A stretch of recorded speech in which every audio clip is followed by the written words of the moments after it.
Okay, the place I want to begin again is where I left off last week, just with a line again from Mary Oliver.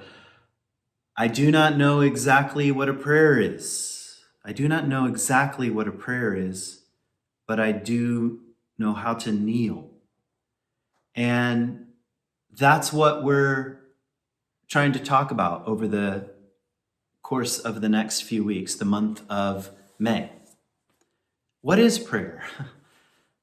Does it work? What is the posture that we're invited into when we consider something like prayer? There is not a human culture on the planet that we know of from a historical point of view where some kind of prayer was not an important part of daily life, of seasonal life, of ordinary life. And in the 21st century, it's become more complex, especially as certain ideas about the divine have taken a back seat, or our suspicions about a God that's like a vending machine who dispenses things if we put in the right change. As we've grown increasingly uncomfortable with such an image, it raises a kind of spiritual problem or question when it comes to prayer. And that's what we want to talk about. And I am no expert. That's what I want to say. I don't have much of a prayer life. Prayer has given me trouble. I've tried a bunch of different kinds of prayer and ways of praying, and even languages. Like when I first started learning Hebrew, I thought, well, maybe I could pray in a foreign language. So last week, I tried to do sort of a brief history of prayer. So that might be interesting to you if you missed last week.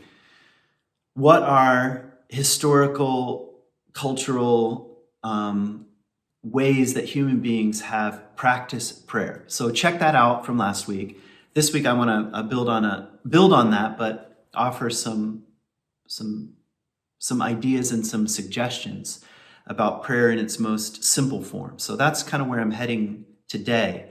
And again, I probably should have said already, welcome to C3. We're an inclusive spiritual community here in Grand Haven, Michigan, and we hope to be meeting again in person. We're looking at the first Sunday in June as a possibility, and then maybe the first Sunday in July and the first Sunday in August, just to build some kind of on-ramp to meeting again in person. So that's what we're hoping for. You can just stay connected to us through our newsletter or our website, so you'll know what's happening. Regardless, we'll be here online always.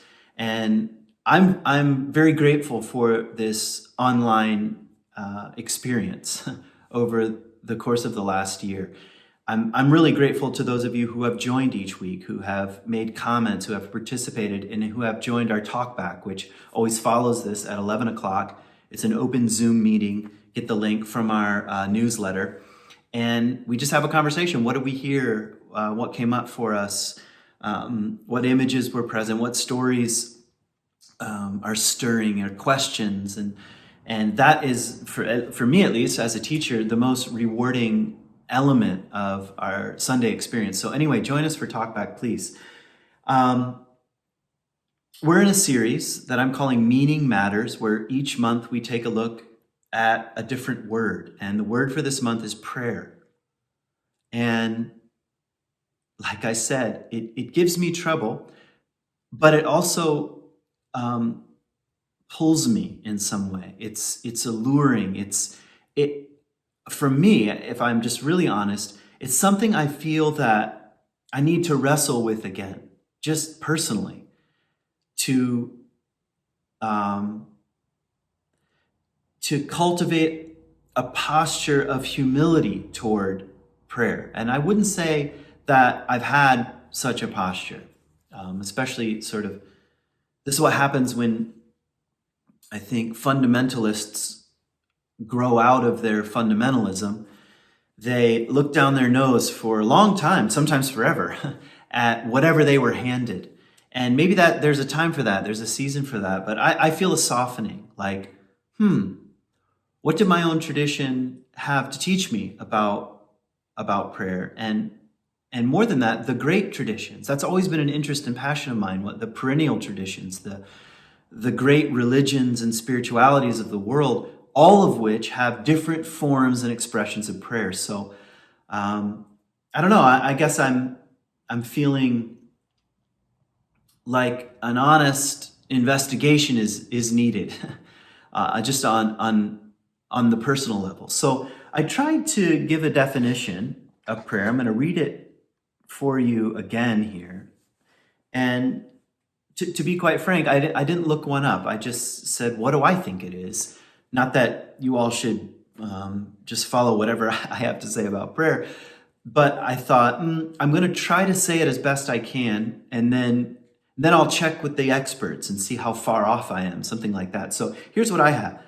An intentional action taken by an individual or community, an intentional action, because I think it's an action, taken by an individual or community, meant to align oneself in relationship to the divine or the transcendent. So for me, it has something to do with alignment, like one would align one's posture, like in the Kundalini Yoga pose, which is simply an alignment of the chakras. That's partially what I imagine, what I wonder is the nature of prayer. How do I align myself into a certain kind of posture or relationship with the divine or the transcendent? And I maybe could add to that it's meant to orient ourselves in relationship to the transcendent, to the great other, to the beyond, to the mystery. So to me, I find, prayer seems to be something like that. In fact, I challenge you just in your own sense to do a little reading or research if this intrigues you, or maybe even consult your own worldview up to this point. What would I say that it is? And to me, that's a challenge, especially as a critic, because I am also a critic of religion, as much as I think all human beings have a religious instinct. That's a belief I hold. But as a critic of religion, I could probably give you a long laundry list of things that prayer definitely is not. It's definitely not a vending machine where you plug in the change. And that's an easy place to get stuck. That's what I'd like to say. Just by saying, well, it's definitely not any of these things. Okay, so then what is it? Would you just conclude it's nothing? So anyway, that just a little bit of challenge, maybe just to see what you might come up with. So that's my rough definition of prayer. I'm going to add to it a little bit today if I can. So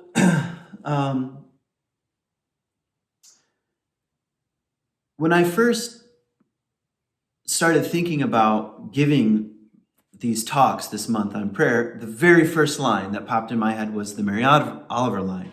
I do not know exactly what a prayer is because I so resonate with that. I do not know. But she says, but I do know how to kneel and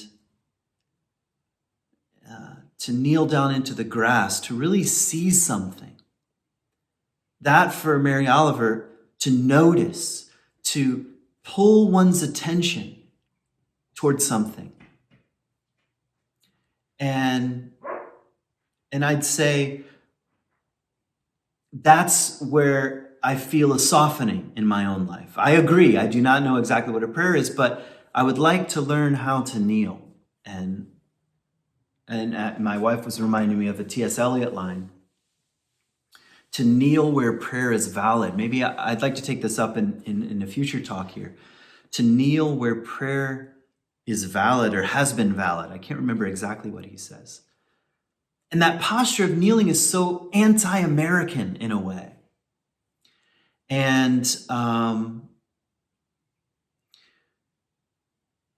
because we don't want to align ourselves in humility under or beneath anything. It's part of a kind of Western collective arrogance we have.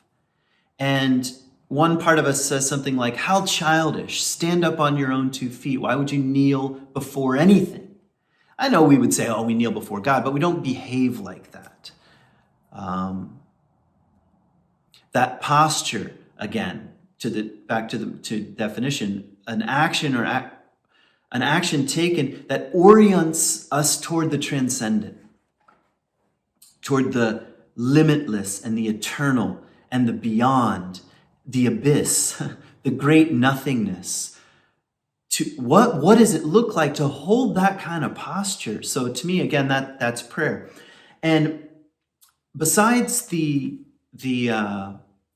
Mary Oliver poem, the next thing that popped into my head, just as I started to contemplate what the heck am I going to say about it, was something from Anne Lamott. Anne Lamott, as many of you know, is a sort of irreverent saint among us, a kind of beautiful, down-to-earth, open, clever, generous, and loving author. And she says, the only prayer we ever need is help, thanks, and wow. And to me, that's kind of like a compass in talking about it, because the theological questions never end. To whom am I praying, we might ask, and in what form, and in what way, and using what words or no words, and all of that, I think, has a place, but there's something compelling about the only 3 prayers, that's what she says, the only 3 prayers you ever need are help, thanks, and wow, which I think is also the title of one of her books. And so I'm sure if this intrigues you, read what she says.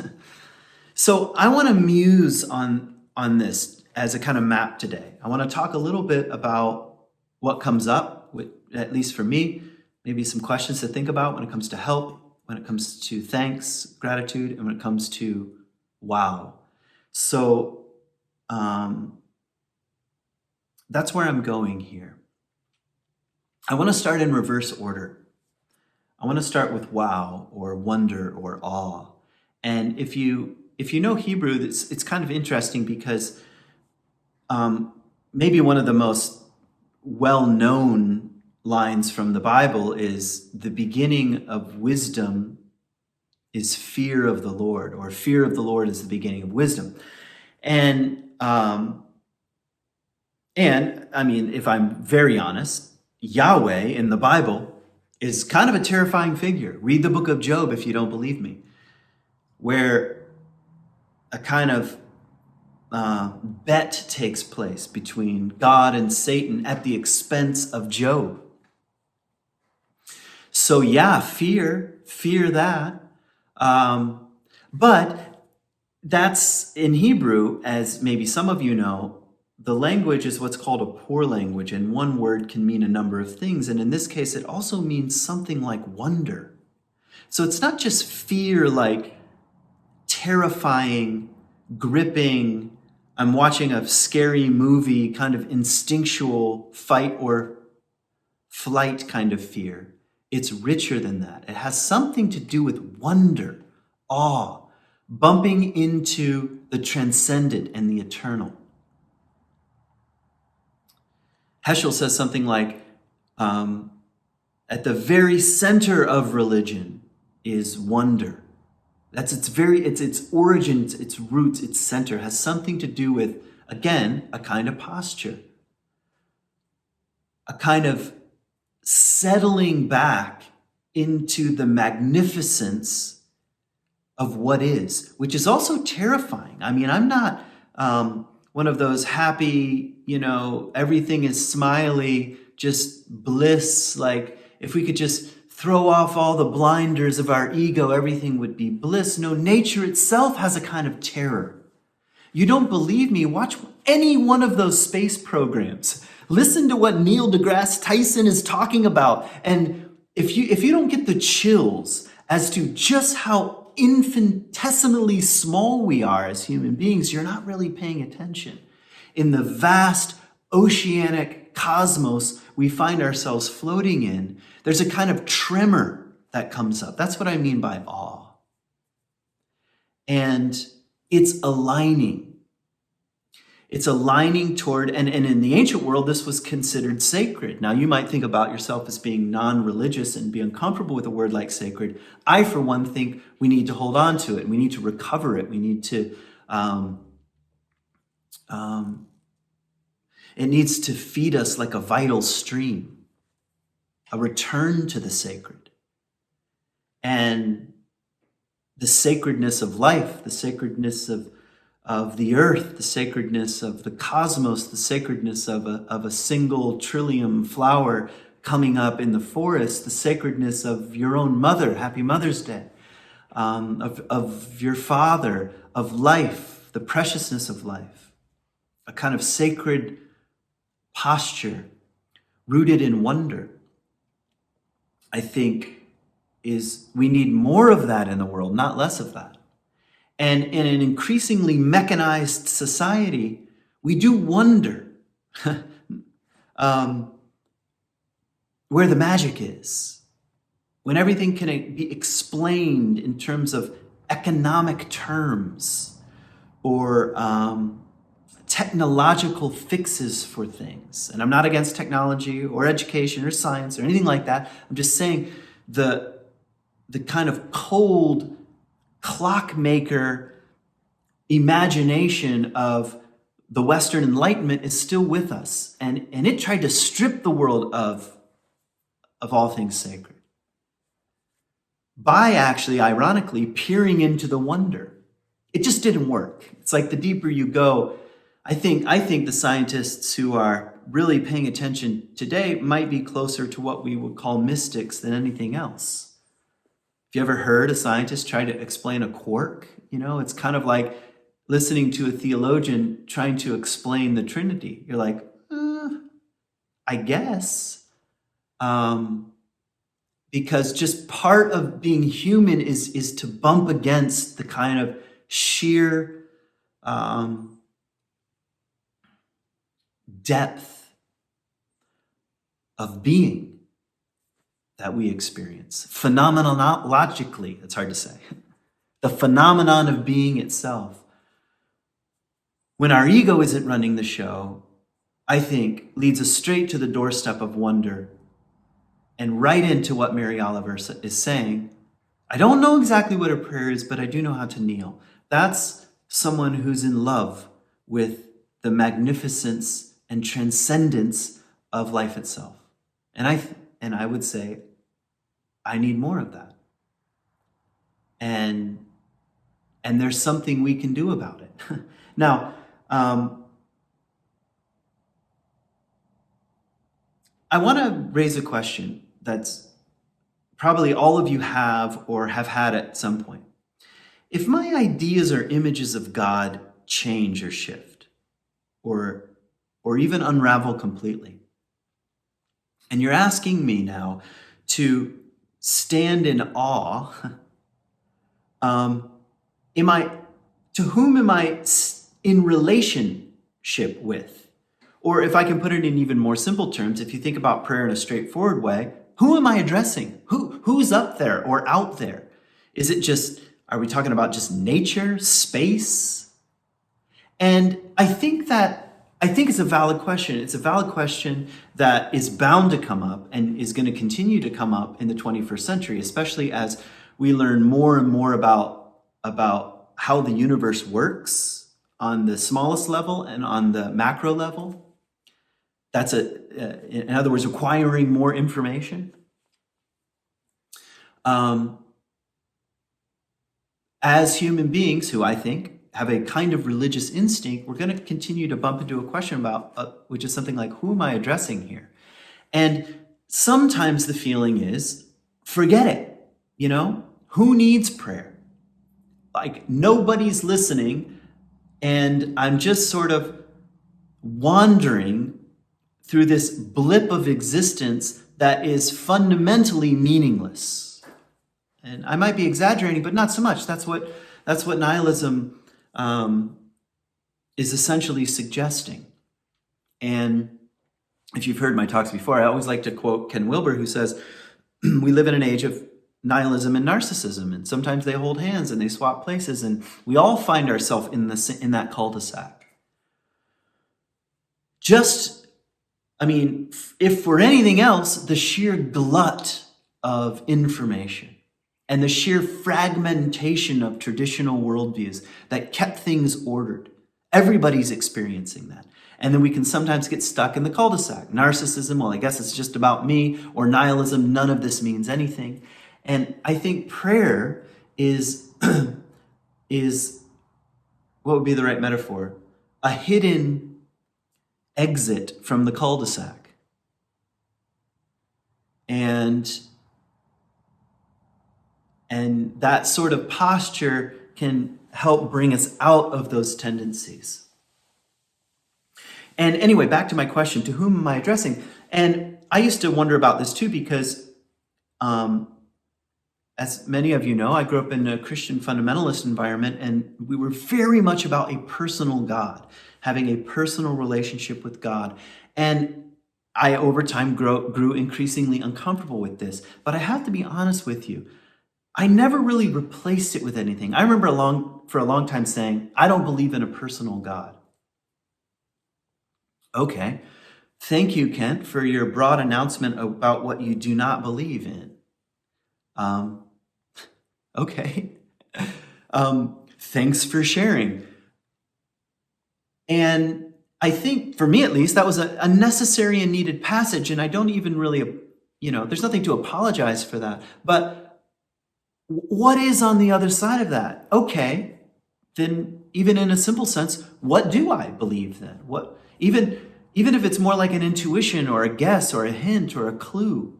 And the funny thing about it now is that I can feel in my own life, though I have questions about a deity that has a personality like a human being, I have questions about that, theological questions.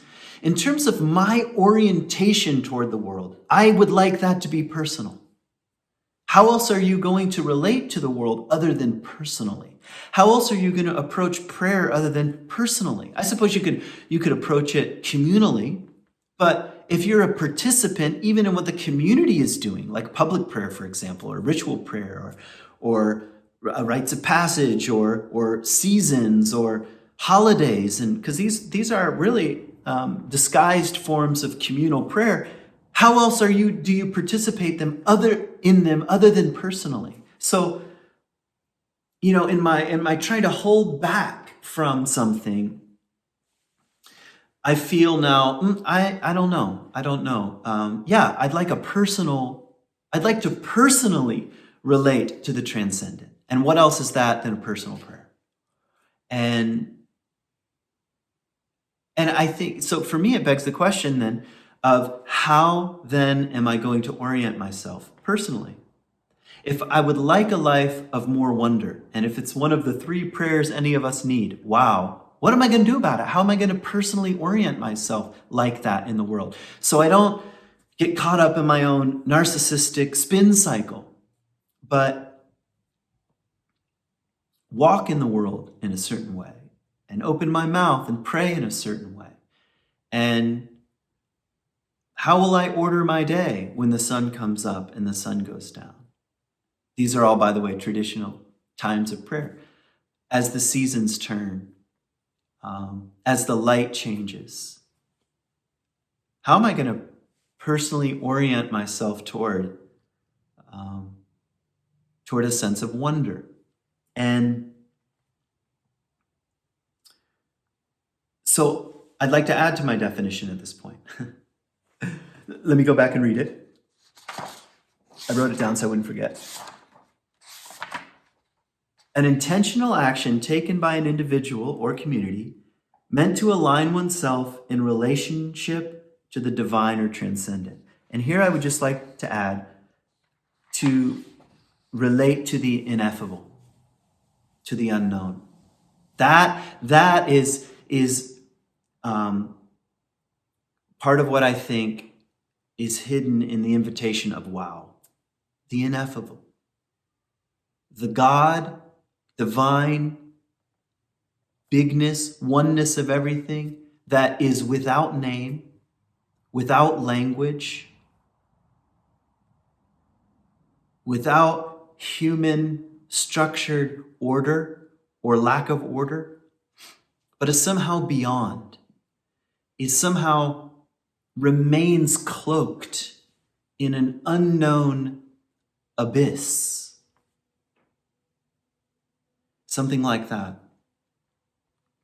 And you might say, why? Why would you, why would you want to relate to the ineffable, the unknown? I think because those who do walk more humbly in the world. They don't tread on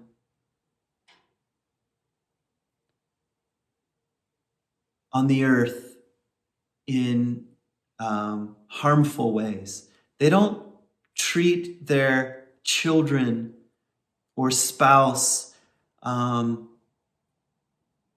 a kind of with a kind of disdain, or treat existence as something that I take from. Someone who has the prayer of wow is aligned toward the ineffable, the unknown, which helps us walk more humbly in the world. And we need more of that. Whether you're religious or not, or if you have a science mind or a spiritual mind, or both, probably both, for all of us really. And prayer is a path toward that. And I'm a terrible gardener, I'll just say. I'm honestly, I like it.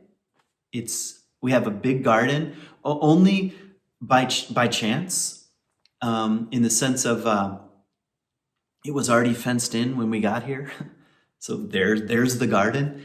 And every single year, it still amazes me that the very little that I do, and not do well, and kind of ignorantly, and up comes something that I can eat. That's what I'm saying. That's amazing to me. That is so much more amazing than going through the drive-thru. And I mean, that's pretty cool too. I mean, out comes a little prepackaged meal for you, but it doesn't lead us toward the ineffable.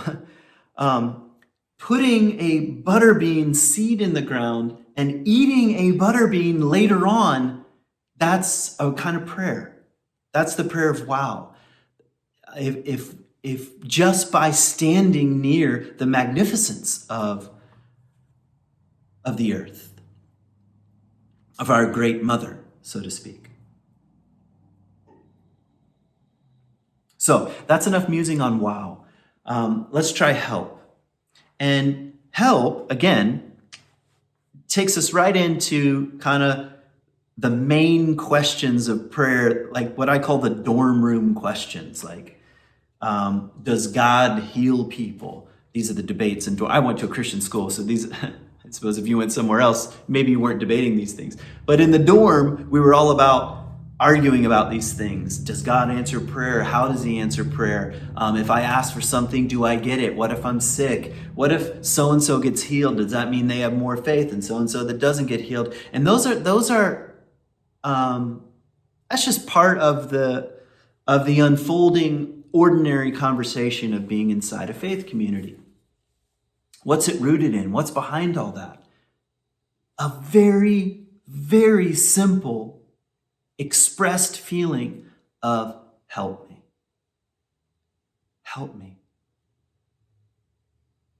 Whoever, help. I can't do this.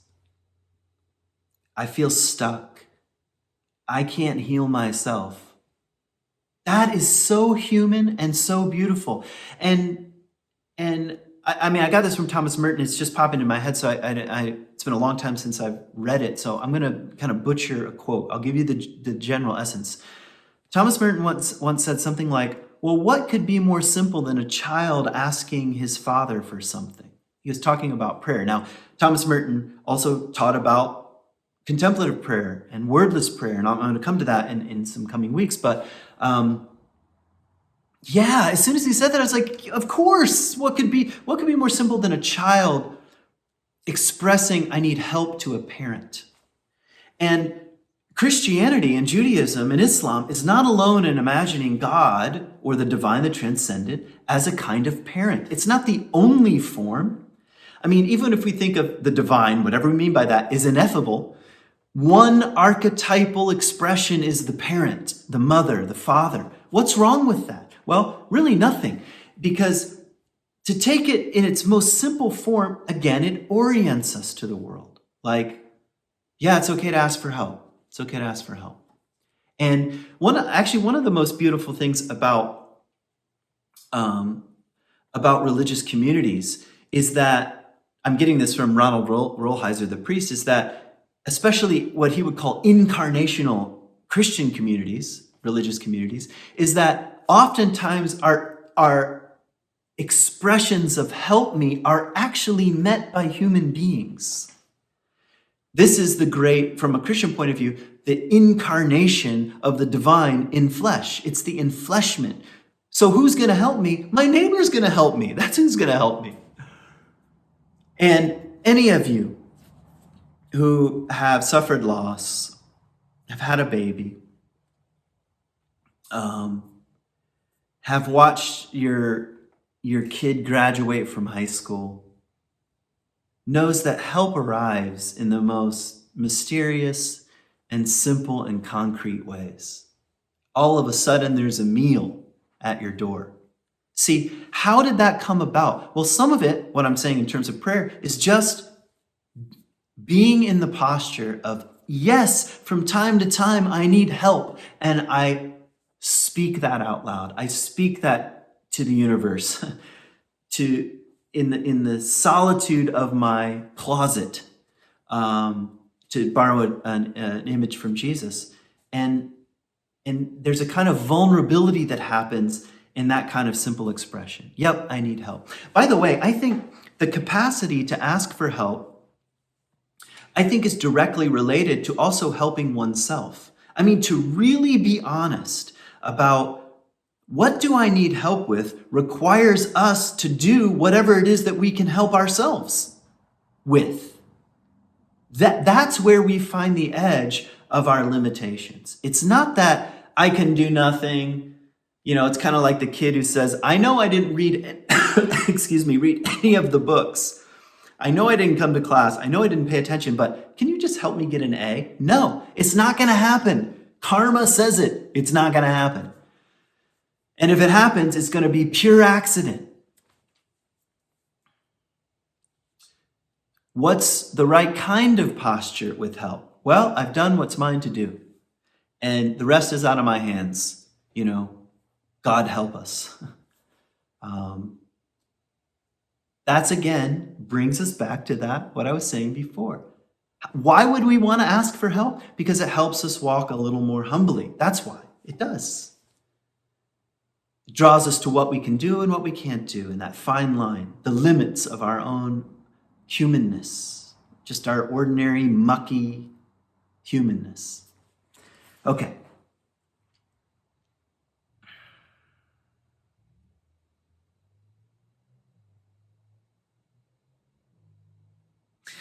I'm just looking at my notes here.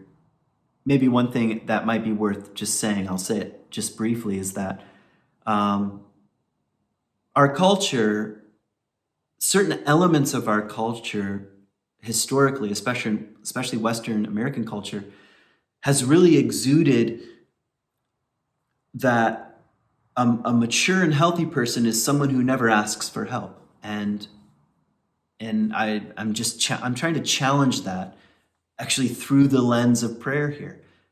No, that doesn't make sense. That is being an isolated ego on an island.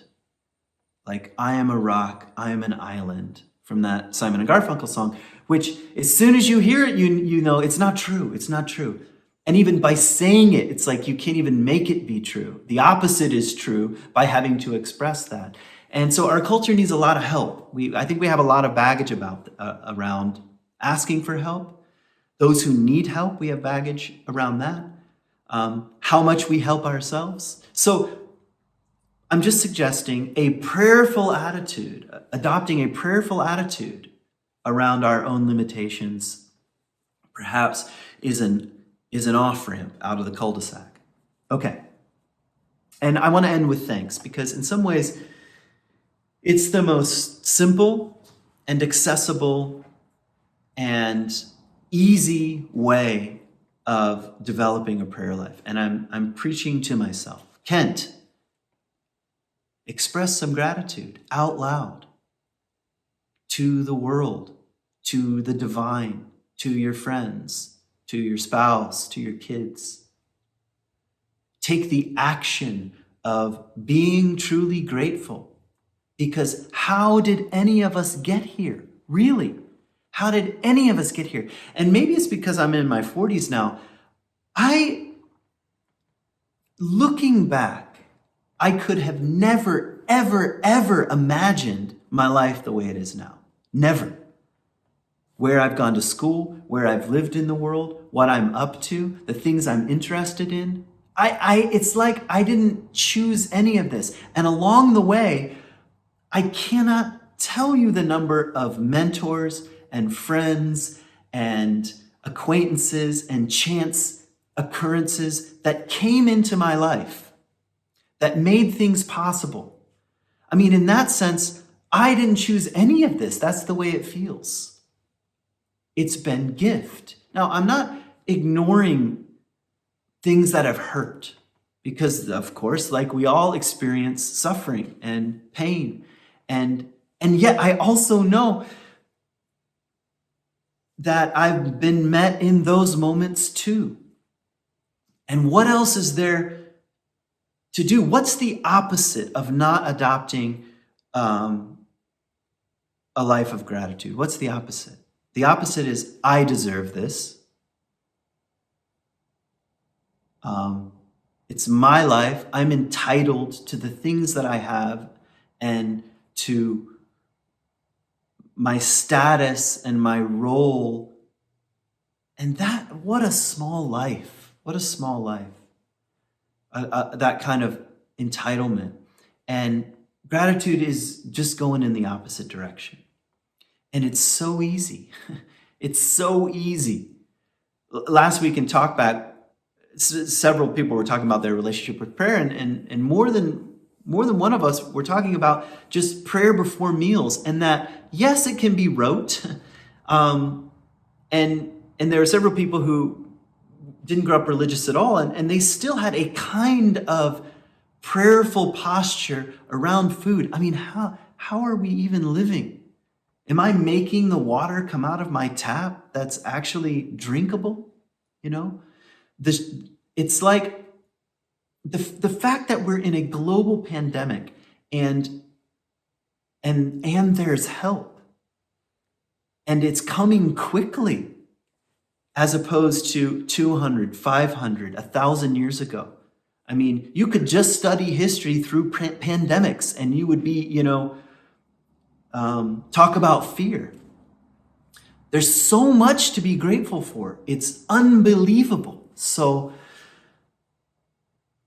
maybe this week you want to ask yourself something like, what's my relationship with help? What's my relationship with wow? And what's my relationship with thanks? Wait, did I say thanks? I'll try it again. Thanks, help, and wow. I'll see you next week.